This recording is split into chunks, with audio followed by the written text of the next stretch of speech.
Good afternoon and welcome to our webinar on protecting older people in nursing homes, lessons learned from the COVID-19 first wave. Protecting older people in nursing homes is really key. We've seen in some countries in the first wave of the pandemic a terrible death toll in nursing homes. But not only the elderly were affected, also the nursing staff suffered severely. Social protection, physical protection, and mental protection all play an important role in nursing homes. And the pandemic isn't over yet, though vaccination is going to start soon in most countries.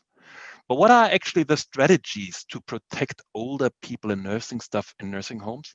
And how do we get the right strategies into the nursing homes? My name is Matthias Wismar. I'm Program Manager with the European Observatory in Health Systems and Policies, and I'm your facilitator today, and I will guide you through the program and the session. Our keynote speaker today is Margrieta Langins, WHO Regional Office for Europe. She will give us an overview on the strategies and interventions for protecting elderly in nursing homes. She will also give us an overview on what countries have done and how they have implemented these measures. Maggie is a trained nurse and has been involved in rolling out guidance and support to countries. This will be followed by two spotlight speakers, and we have lined up for you from Germany, Christian Berringer from the Federal Ministry of Health. He is head of medical and nursing issues and long-term care insurance section, and he's actually in charge of coordinating from the federal level, with the regions to make sure that all countries, all regions, all care facilities have adopted measures. This is followed by Henk Nies. He's Director for Strategy and Development in Willands, the National Center for Expertise for Long-Term Care in the Netherlands. He is, among so many other things, actually also Professor of Organization and long-term care at Amsterdam University, and he will talk about how to ensure that long-term care facilities adopt the right measures and how to support them. When we talk about protecting the elderly, let's make sure that we are focusing on the constructive bits. What can we learn from the evidence, in particular from the first wave of the pandemic, to respond more effectively to COVID-19 and the current surge of infections and hospitalizations? And what have we actually learned from our responses for strengthening health system resilience in the future to withstand shocks and crises to come? Just for the housekeeping, as always, our time budget is very tight, which is a challenge for all speakers. Just three things. Please send us your questions and comments through the chat box. My colleague Erica will feed back the chat to us towards the end of the session. We are also going to record the video and we will publish it on our YouTube channel, so please stay tuned on this one. And finally, we will send you an evaluation form and we would kindly ask you to fill it in, as it is very important for us to improve this series of webinars. This is the 9th webinar in a series and the last one for this year, but please rest assured we will continue next year as of the 19th of January. So before we start, I would like to ask my colleague Erica Richardson to give us a brief overview on the COVID-19 Health Systems Response Monitor, which is to a large extent actually the basis, the analytical basis for the webinar series we've been rolling out here. Erica, the floor is all yours. Thank you very much. Thank you. So yes, just to share with you some key features of the Health Systems Response Monitor. The first thing to say about it is, of course, that it's, as with so much of the work that we do in the observatory, it's a collaboration. It's a collaboration between the European Observatory on Health Systems and Policies, the European Commission and the Regional Office for Europe, WHO Regional Office for Europe. And the HSRM is an online tool that enables you to see how health systems are responding to COVID-19, and it covers countries right across Europe and Central Asia. The aim of the HSRM is to gather together reliable evidence from a network of country correspondence and pull it all together in one place, checking, collating, collecting, organising and updating country information for all the countries, to capture what country health systems are doing to tackle COVID-19. It also supports comparisons across countries. And as you can see from the screenshot of the website, you can actually go in there yourself and you can pick the countries, pick the particular area, policy area you're interested in, and compare across. And we also guide users to reliable international COVID-19 data by offering all the links in one place. Another thing that we do with the HSRM is to analyse key themes across countries, so giving snapshots of different policy responses and setting these initiatives in context. And it's this comparative work that we've been doing that very much underpins a lot of work that we're presenting here in these webinars. This has been this cross-cutting analysis has been written up both on the website, but also in a special issue of journal EuroHealth, which is available online, and we'll put the link in the chat box, but also in a special issue of Health Policy. For this particular webinar, Maggie in particular has also drawn on the LTC Covid, which is resources to support community and institutional long-term care responses. So please do take a look at this as well, ltccovid.org, a wealth of very interesting, but also more global, so not just European regions. So do take a look at that as well, if you're particularly interested. Thank you very much. Thank you. Erica, thank you so much for this introduction. And in fact, we were just discussing it amongst us that having comparable data, comparable analysis on long-term care is unfortunately quite scarce. And we hope that this terrible pandemic will at least contribute to a better analytical and comparative scrutiny of the whole sector. So it's my particular pleasure today to invite Maggie Langins to give us the keynote today and to introduce the interventions taken in countries and what countries have done actually what. So Maggie, the floor is all yours, 15 minutes max.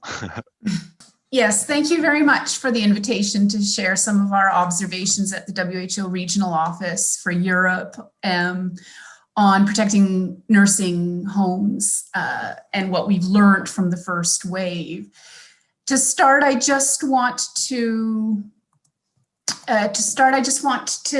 say that these reflections have been written up in the most recent EuroHealth issue, but they've also been developed in a little bit more detail in the technical guidance number 6 out of WHO Regional Office for Europe that was released in May, and a more updated and more global version in the WHO policy brief that came out in July. The data does, as Erica pointed out, is based on what we gathered from the Health Systems Response Monitor, but also from the LTC COVID repository. So I would really like to take this opportunity to thank certain people who have been very involved with that, nominally Adelina Comas Herrera, from the International Policy Network at the LSE, Natasha Curry from the Nuffield Trust, Clara Lawrence from LSE, and my colleague Zia Han from WHO headquarters. So for the purposes of this presentation, I'll only be talking about long-term care facilities or care homes, or what we call nursing homes in different countries. Different countries have different terms to refer to the residential facilities where assistive care is provided to people who are unable to live independently in the community. And so this conversation excludes some of the services in communities or in day centers, unfortunately, but all of them should be part of a larger continuum of services in long-term care. But for today, we're just referring to the nursing homes. So what do we know so far? For those of us who have plunged into this area as the impacts of COVID-19 unraveled, but also prior to COVID-19, several issues concern us about the COVID-19 pandemic.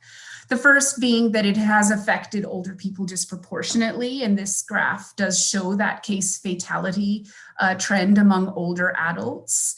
But also it has affected older people, particularly in long-term care and nursing homes. And in many countries, evidence shows that more than 40 or 50% of COVID-19 related deaths have been linked to long-term care facilities, with figures being as high as 80% in some high-income countries. And the little dots on this graph show that that sort of change, that increased number in long-term care facilities. We know a little bit more about how much this is different from the community dwelling older people. So in Canada, some numbers show that the incidence rate of COVID-19 deaths is about 13 times higher than in community dwelling populations of the same age. And in Israel, a study has shown 2.5 times the number of community dwelling older people. We also know that it's very variable, and that in some long-term care facilities, the range lies between 0 and 72% among residents, or 1.5 and 64% among staff. So this variation really suggests that there is something that we can do. We also know that it's very difficult to control transmission, and some studies that came out in May showed us very clearly that there are many asymptomatic or pre-symptomatic cases amongst older populations, or that they present with very atypical symptoms. Issues around the services themselves also make it difficult to control transmission. So infrastructure hinders implementation of IPC measures, such as older buildings or home-based dwellings that are trying to replicate homes, but suddenly need extreme IPC measures introduced.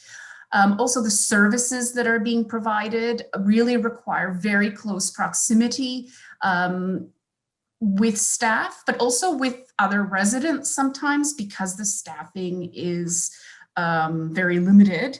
And because of some of the issues around how staff are paid in long-term care facilities, these contracts that have 0 hours and no sort of commitment to stable employment, staff are working in multiple locations. So this is added to the difficulty in controlling transmission. But fundamentally, this has been a crisis waiting to happen, and COVID has really just exposed a lot of health system issues that long-term care was facing predating COVID-19. So in the case of governance of the long-term care system, it often involves governing different levels of the system. Sorry, just moving something out of my way so I can see.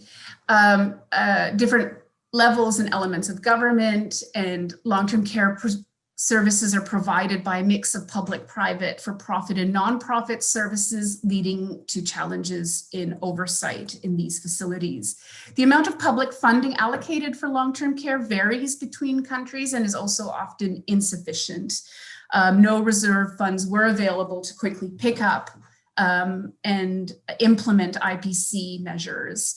And the public benefit schemes for long-term care support are usually needs and means tested, and often require a lot of out-of-pocket payments, leading to a very large range of quality and gross inequalities between these services. I already mentioned some of the issues around care workers who are working in these facilities. There are some systemic issues here that make it very difficult to have rolled out measures and have been plaguing this workforce for a very long time and require attention, which is that they are predominantly women and experiencing relatively poor working conditions and low pay. They're often disenfranchised, seen as sort of lower skilled, when actually their skills involve bridging a lot of health and care services in ways that our other health professionals are not challenged as much. They do not receive training on a regular basis as much as our health workforce does. And so they do not receive it very quickly or accurately to what they needed. And they're not as organized as other health professionals. And so it was a lot more challenging to hear the voice of these care workers about what their needs are, or for them to speak up about symptoms because of the precarious work situation. The other aspect about long-term care services that is important here is that family caregivers provide an important share of care. They already provide an important proportion of care in the community, but also in long-term care facilities. Long-term care facilities really rely on family caregivers to signal that their loved one is having issues, or to engage with them on a regular basis, to provide them that stimulation. And so there's an issue about scaling up the support that we can give to informal caregivers and family members. Another issue is that long-term care needs, and this sort of was picked up when I mentioned the workforce, but long-term care needs often require continuous, complex, and very personalized support structures. So interruptions in these services, or lack of services available in the community and in residential services, left older people unnecessarily exposed. And some of these linkages between long-term care and other services in the health system have not actually been sorted out in many countries. And so when we really needed them, they were even less prepared to do so. So let's look at what countries have done. And here I'm going to refer to this nice graphic that we prepared with the observatory. We've seen that there have been some interventions on governance, there have been interventions on improving financing, there have been some improvements on informal caregivers, and some important measures taken to support the workforce that I'd like to talk to you about. But again, a lot of this is written up in the Euro Health and in the reports that I mentioned at the beginning, and can be also found on the Health Policy Monitor. But I'm going to look a little bit closer at some of the pieces that I just circled there, referring to the improvement of government oversight. We did see a range of initiatives. So we saw, and here I must say that this is based on information that we have. So it's not necessarily comprehensive, and there are definitely possibilities that we've omitted countries. But in terms of improving government oversight, this has taken many shapes and forms. On one hand, governments have created national and regional task forces to oversee what is happening in long-term care facilities. Focal points for reporting and transmitting information have been established, so COVID liaisons with national or regional governments. National containment efforts have been rolled out, where special task forces are committed to acting as soon as outbreaks have been detected. There have been efforts to centralize the management of information, so the responsibility being on long-term care facilities to report every 2 weeks in Spain is one of those examples. And procurement chains for servicing long-term care facilities during COVID-19 were centralized in various countries. Some of the opportunities that still lie ahead of us to think about is how we can continue to monitor nursing homes to identify gaps and potential needs, how to understand and learn from the triggers and thresholds that were activated to phase reallocation of resources, the improvement of data collection to survey the number of cases and deaths. These are important areas and still blind spots. How to transmit up-to-date information on a regular and frequent basis on long-term care providers, and how to maintain links that were created during the COVID pandemic, during the second wave, and on an ongoing basis. In terms of measures that were taken to increase funding to long-term care facilities, these took various forms. In Ireland, we saw direct financial transfers to facilities to use as they please. In Slovenia, we saw direct financial transfers to individuals, so informal carers that could support somehow the choice of what to do during this pandemic. Reimbursements from insurance funds were some of the initiatives that Germany and Netherlands scaled up. Some injections of funds to local levels of government by Sweden and the UK were pursued. There are some questions about how different levels of government then rolled out, and there still were some inequities in how one region from another or one local level from another rolled these out. In some cases, there were earmarked baskets of funds sent out either for bed capacity increases or infection control or staffing, which I'll mention in a bit. But also there were innovation funds rolled out, as was seen in Denmark, to really start thinking about solutions that can be implemented. The opportunities that lie here are really to tackle the inequity that remains still stark amongst the facilities. The amount of public funding allocated for long-term care can increase and be stabilized in second wave, and it's really much needed, so as not to vary so much within countries and to ensure basic standards are enforced in nursing homes. We still see reliance on out-of-pocket payments that are creating that inequity, and increasing the standard remuneration of all long-term care staff to more adequately recognize their work. And here I am losing sight of my slide because it's not expanded here, but maximizing the social security and minimizing movement of staff between facilities is an area of opportunity as we go into the second wave, but also for the long term. In terms of increasing the range of healthcare services in nursing homes to better meet older people's needs. So as we mentioned, one of the issues is that sometimes nursing homes do not have adequate medical care or divert to emergency rooms.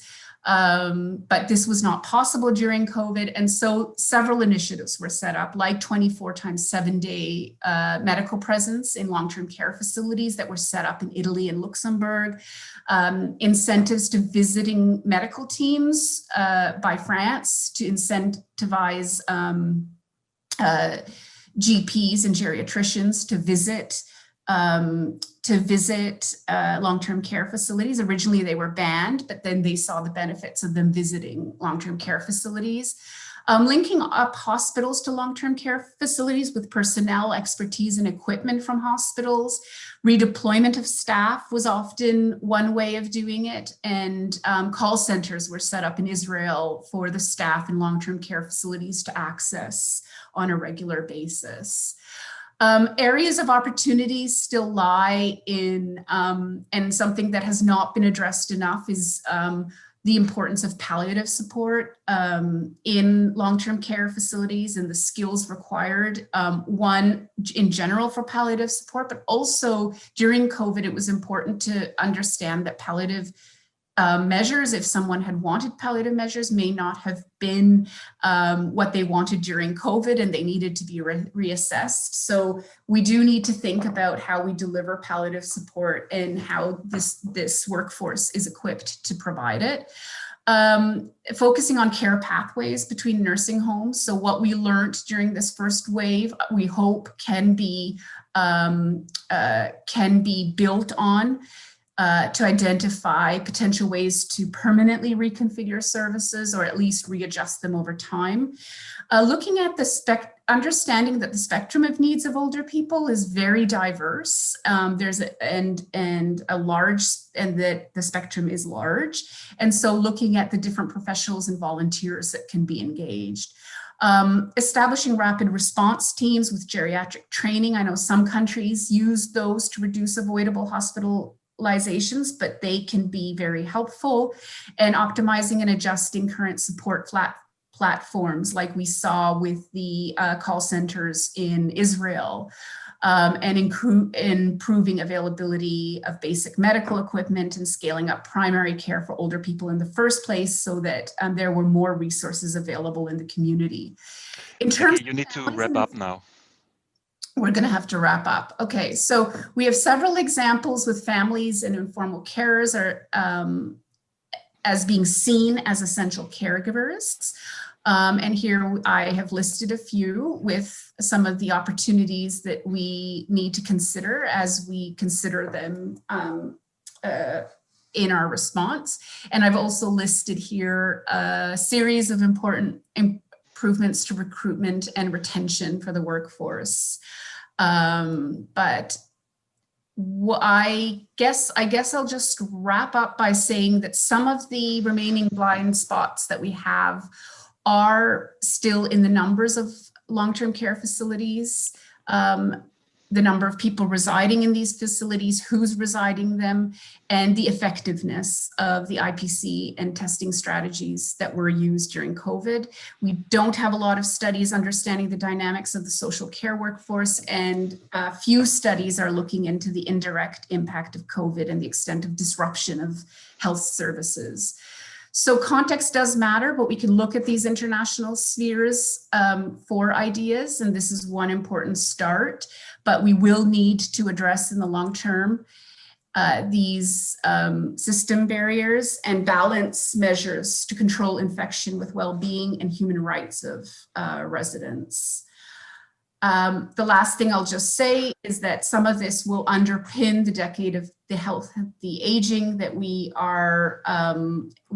member states have endorsed for the next 10 years. And these will be those action areas that we will be focusing on at the WHO.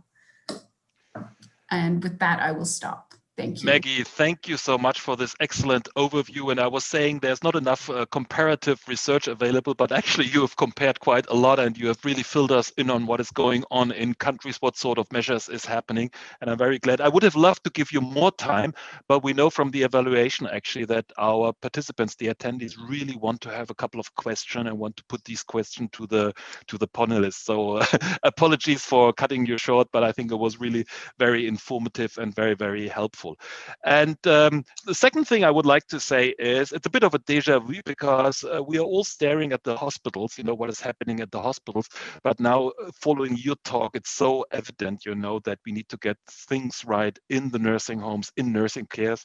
And it's a bit of a deja vu to what we had like 2 weeks ago when we were talking about primary healthcare, the role of primary healthcare, how important it is in shielding hospitals and managing actually infections. So thank you so much for adding this very, very important facet to the discussion. And this is the moment where I would like to ask Christian Berringer to take the floor and fill us in a little bit on his work in the federal ministry, coordinating responses in nursing home. Christian, please switch on your camera and your microphone. Right. Thank you very much, Matthias, for the invitation to speak in this webinar. And I would like to introduce you and all the participants to some aspects of the challenges and the responses to COVID-19 long-term care nursing homes in Germany. First, I would begin with a few facts and data, and then about the governance and responsibilities we have in Germany, and then at the end of, I will talk about a few specific areas of action. What are we talking about? We are talking about 14,500 nursing homes with more than 800,000 people living there in need of care, about 750,000 persons who work in these institutions. And altogether in Germany, we have about 4 million persons entitled to receive benefits from the long-term care insurance funds. Now we are talking in the middle of December. We are in the middle of the second wave, I would say, in Germany of COVID-19. The first wave was in March, April, and May. And since October, we see a very strong rise in cases again, also especially in cases in long-term care nursing homes. In the first wave, about 40% of all deaths that occurred from COVID-19 happened in nursing homes, which is a big number. And since October, we see about the same. We don't have exact numbers. It's one of the problems we have. We have difficulties to follow exactly the numbers of persons living in nursing homes being affected by COVID-19. About 650,000 cases since September occurred, and about 16,000 in nursing homes, and about 1,100 deaths we have so far in the second wave. So how do we respond? As you might know, Germany is a federal state, so we have a number of responsibilities. The central government has important responsibilities, but also all in the Länder. The central government organizes the long-term care insurance system, and also the infection law, which is the emergency law from which many measures are derived on the Länder level. And of course, on the central government level, we have the coordination role. We coordinate between the ministries, we coordinate with the Länder, we coordinate with the service providers and the nursing home providers and other groups and institutions in the field. And what we also organize is by the Robert Koch Institute, which belongs to the Ministry of Health in Germany.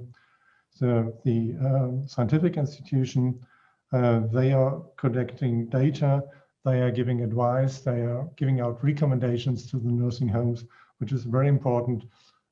Starting since April, we have, I think, we are now the 13th edition of a 20-page recommendation for nursing homes, what to do in the case of outbreaks and how to prevent outbreaks. So we're learning every week and every month how to deal with the problem. And also, of course, on the central government level, major and most important role is to finance reactions.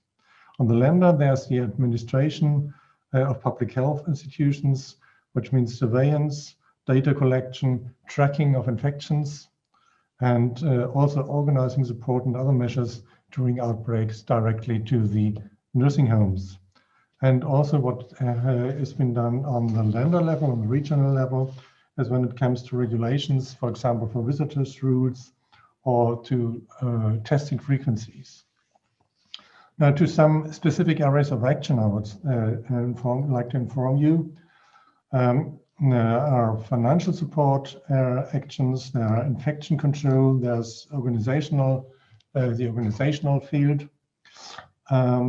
As far as direct and indirect support of nursing homes is affected, there has been a number of support packages to help institutions during the pandemic. Care providers, nursing homes, and care services are required to report to long-term care insurance funds if care provision is endangered, but they can also apply for reimbursement of for additional costs or loss of revenue due to COVID-19 outbreaks. And so far we have paid out, or the insurance funds have paid out to long-term care insurance institutions about 1.5 billion euros. For the nursing homes, it's also possible to deviate from certain rules and operational frameworks regarding staffing level, for example. They can reorganize their staffs between nursing homes and other service providers like home service providers. They also help to alleviate the day-to-day work by stopping the quality assessment visits. We have taken up quality assessment visits again in October, but then again in November we again have a moratorium introduced. And on a different level, the government has started very early in the pandemic with helping and organizing the procurement of personal protective equipment, which I think was in every country a major problem, and especially in February and March, and far into April. And by now we, I think, have this situation better under control. What happened in September was the takeoff of a more intensified testing strategy with the help of point-of-care rapid testing. We introduced this regular testing in October and really took off in November in the nursing homes, so that they are now able to test on a regular basis persons working there, their residents, and also visitors to the nursing homes. And they are getting reimbursed for that by the reimbursement for the cost of the test kits up to €9, and also they are remunerated for the personnel and the time they incur by testing. I have to come to the end, I think. I combine the last point with what have we learned. Well, we have seen the planning for the pandemic was not there. There was a lack of planning on every, not only the institutional level, also we and the ministry and on the Länder level, we have to learn. Since then, every day we learned new things and how to handle the thing. There has been much new things have happened, innovations have happened. For example, visitor strategies with new ideas. But we learned we need more preparation in the future. The problems of long-term care insurance, long-term care provision became ever more visible, like staffing and financing on a longer basis. And we see now in the second wave how difficult it still is to prevent outbreaks, and we still have a lot of work to do. Thank you. Christian, thank you so much, first of all, for filling us in on the situation in Germany, and just hearing about 14,500 nursing homes and 800,000 patients. It's quite daunting, and knowing, how small the unit is you are heading, actually, you would almost say it's quite a wonder. And also for the realism, what sort of governance actually is needed to do in a federal country, where you have different levels, different competencies, and then all the different issues you were referring, from visitors rules to financial support to personal private protective equipment to testing stuff, and you always need to see who's responsible actually for it, who can finance it, how do we ensure that there are similar rules across.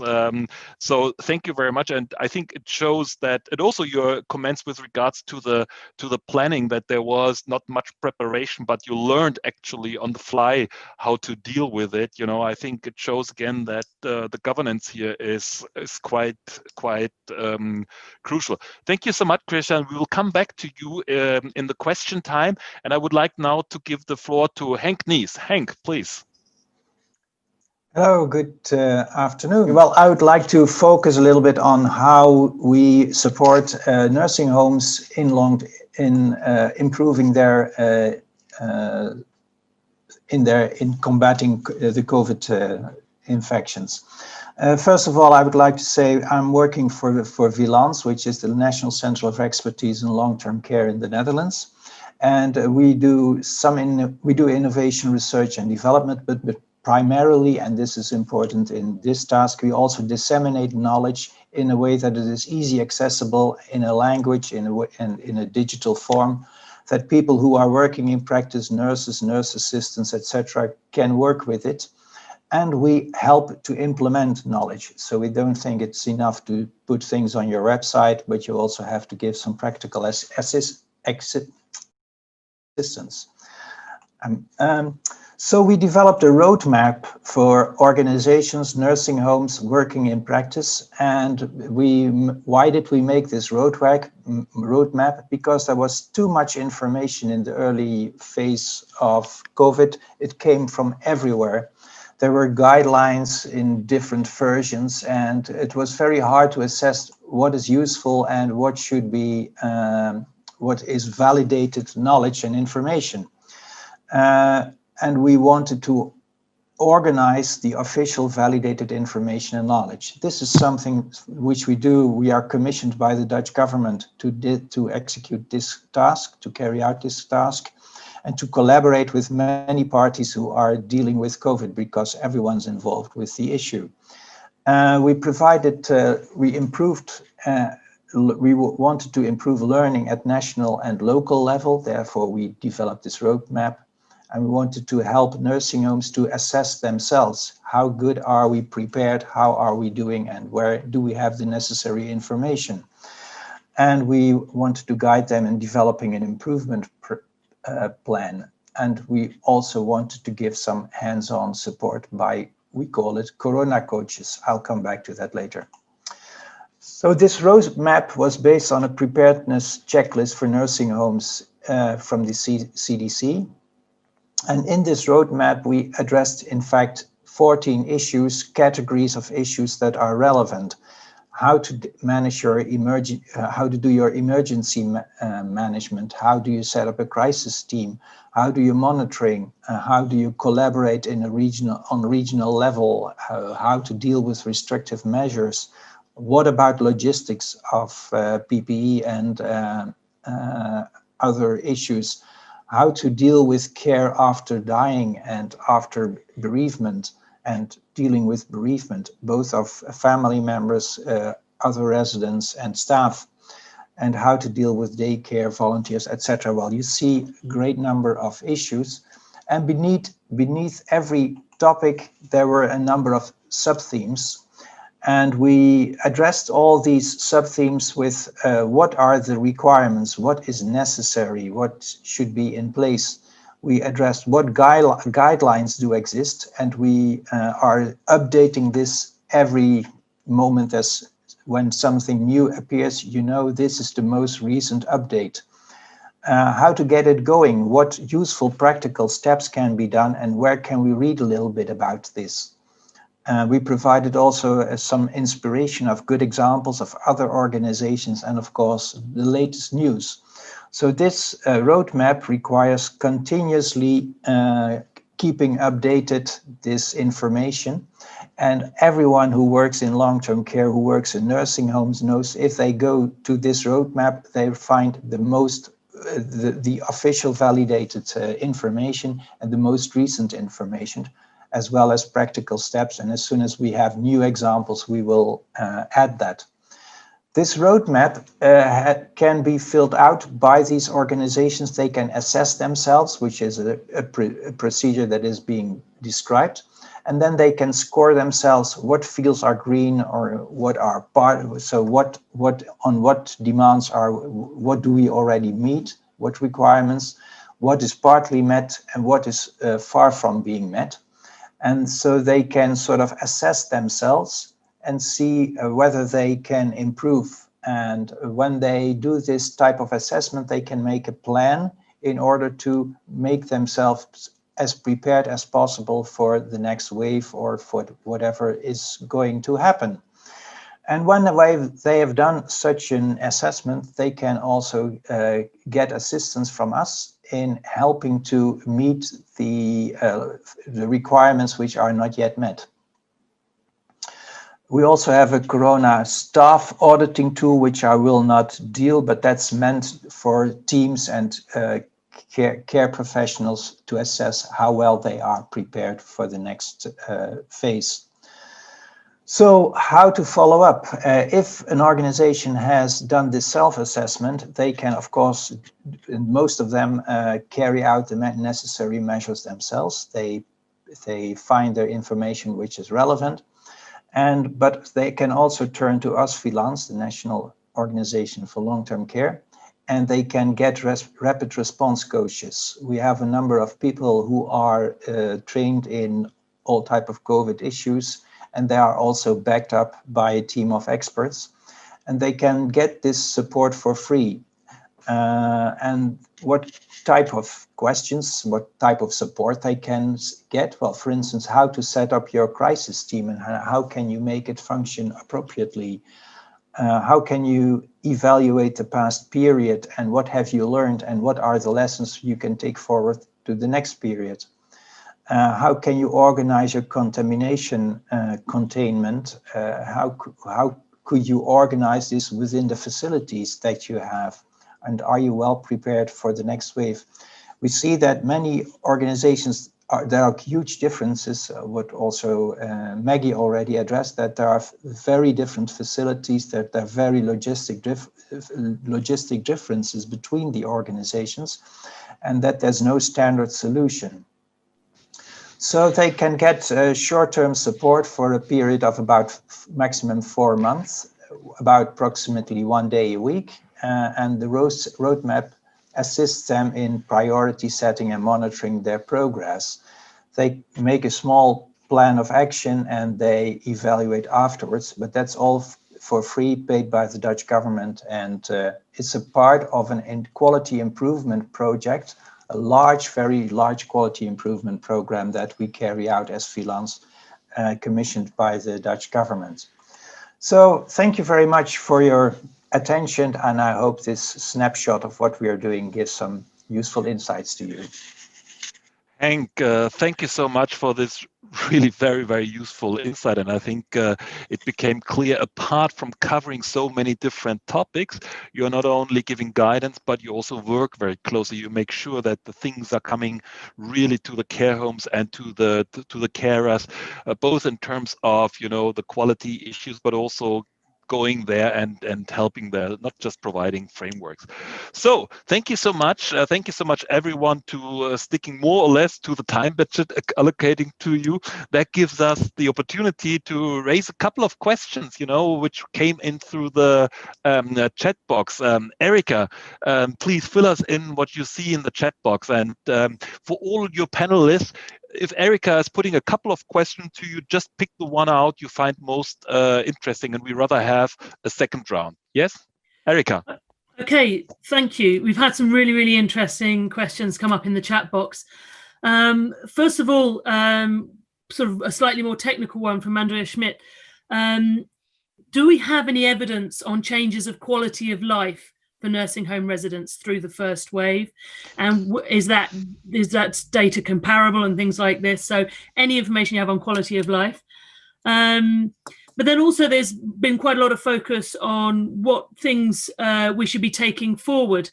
So Adrian Hayter spoke about England accelerating a framework, the Enhanced Health in Care Homes framework. It was due to be rolled out in the autumn this year, but it was pulled forward to March to try and to address issues with quality of care through the COVID-19 response. Also, is there anything you could expand upon on the role of nurses in leading the response in these care homes?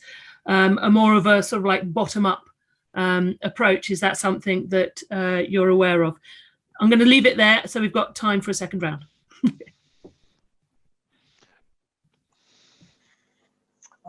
I could give an answer to the first question about quality of life impact. There is some evidence in the Netherlands from various sources, both data of patients or residents and how they are assessed regularly, but also on interviews with psychologists and various staff, physicians working in nursing homes. And what we see is that that quite a number of residents have deteriorated during the first phase, but some have improved. For some, it has been a welcome rest that they experienced. And it is you can imagine that if you suffer from dementia, that it is when it is more quiet and there's not so much noise around you, that it is easier to sort of find your way through the day and through the service. So there are both extremes on the positive side and the negative side. So if you look on the average, there's one study which says, well, there has not been much improvement nor deterioration. But if you look at the ends and the range of how people respond, there's a huge diversity. And people are now trying to develop ways in order to find out the positive aspects and how that can be organized in daily practice. And well, we hope it never will be again that people get so negatively influenced by a lockdown. Perhaps I can add to this very shortly. I mean, the quality of life was a very important topic when we have a close down of nursing homes in the first wave. And when we reopened them and visiting was again possible, many people saw how much contact and visiting was needed. And now in the second wave, although we have a very difficult situation in many nursing homes again, in terms of infection control, policy is not to close down nursing homes again, but to try to protect persons working there and living there by other measures like testing, by personal protective equipment, and better control of the organization of visits and so on. The other questions raised, has it affected the general approach to long-term care? I would say yes. In two respects, this was even falling together with other processes. We were in the middle of a reorganization of quality control and quality measurement of long-term care homes, which was now has to be taken up again next year, hopefully. And it was going away from documentation into more evidence, looking at evidence and what is happening in the nursing homes. And also we are in the middle of a process, concerted action of long-term care, which is trying to enhance the role of care, the role of nurses within caring sector, to give them a better standing. I think this has fallen together, which was seen by many people in Germany during the COVID-19 crisis, as in the hospital and also in the long-term care sector, how important it is to be a nurse. I'm going to just comment, and then those will be my last comments as well, Matthias, because I know we're running out of time. But I'm a little less optimistic about the data that we have on the quality of care. I think Hank's experience is what we continue to see is that in the Netherlands, they are much more advanced. They have had a more integrated relationship with nursing homes than other countries. And they've had a tradition, especially with Wielands, in looking into this information. And I think there's a real challenge. I think this is a very important question about the quality of care that people are receiving and how to motivate. There was another question about how to motivate the workforce, that this data needs to be escalated. This data collection needs to be escalated in countries, that it's reflective of how little we have paid attention. That said, because these questions are coming up, they're coming up because we are seeing anecdotally that a lot of people have deteriorated a lot more in nursing homes during the COVID pandemic without the contact with their informal carers. and that the caregivers, the social carers, have not had the support that they need. So I think that those would be two of my challenges for opportunities if countries are to invest. It's to invest in the research and analysis of how people are doing in nursing homes, and also how the workforce is doing, because the two are very, very closely linked. And those will be sort of my final comments, because I know, Matthias, you want to close.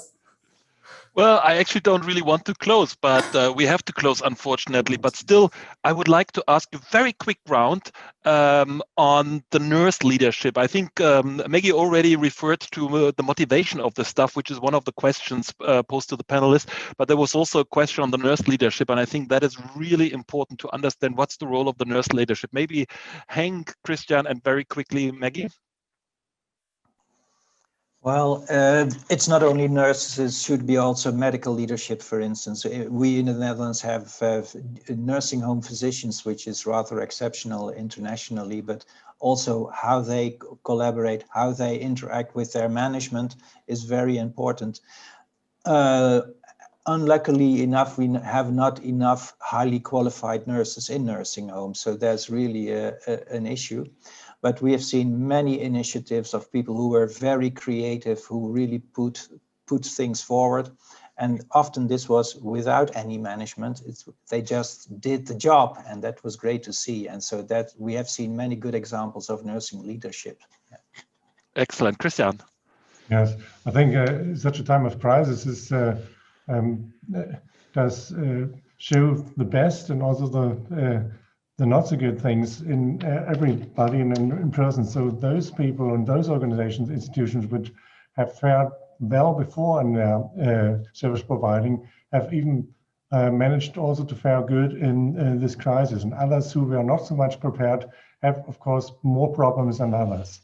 So what we have to do is to strengthen them and to support them in qualification and preparation to be better prepared to cope with crises as such. Thank you. Maggie? The first thing I'll say is, and I don't know if this is what Henk was referring to, but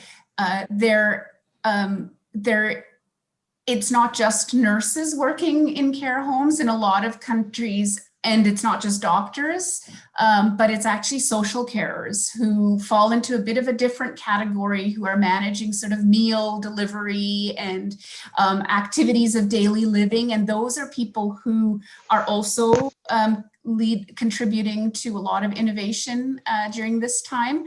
So we need to understand that group. But in terms of nursing leadership, because it is the year of the nurse and midwife, and because we are celebrating 200th anniversary of Florence Nightingale, I do want to say that, and because I'm a nurse, I do want to say that actually nurses have always stepped up.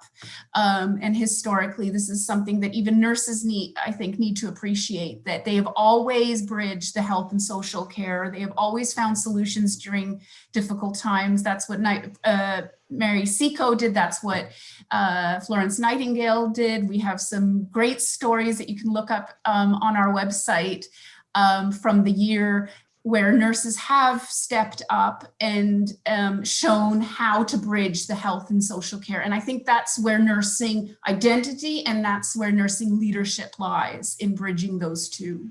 Thank you so much, Maggie. And one thing I learned from you panelists, but also from the question coming through the chat box, is that apparently almost all the countries are underway introducing serious review of their long-term care system and serious long-term care reforms. And I can only hope that the experience we've made during the COVID-19, which has laid bare some of the deficiencies actually of long-term care system, that this will be taken into account and contribute to a stronger, sustainable long-term care system. Thank you so much, Maggie, for your fantastic keynote. Thank you so much to the panelists, Henk and Christian, for filling us in on the Netherlands and Germany, particularly on the governance and on the coordination. Erika, thanks for looking after the chat box. Thank you so much for all the attendees being really kind of very, very following us through these weeks. And as I said before, we will resume our webinars next year on the 19th of January, and we will send out a save date message very soon. So thank you so much. Have a great winter break and Happy New Year. Bye-bye.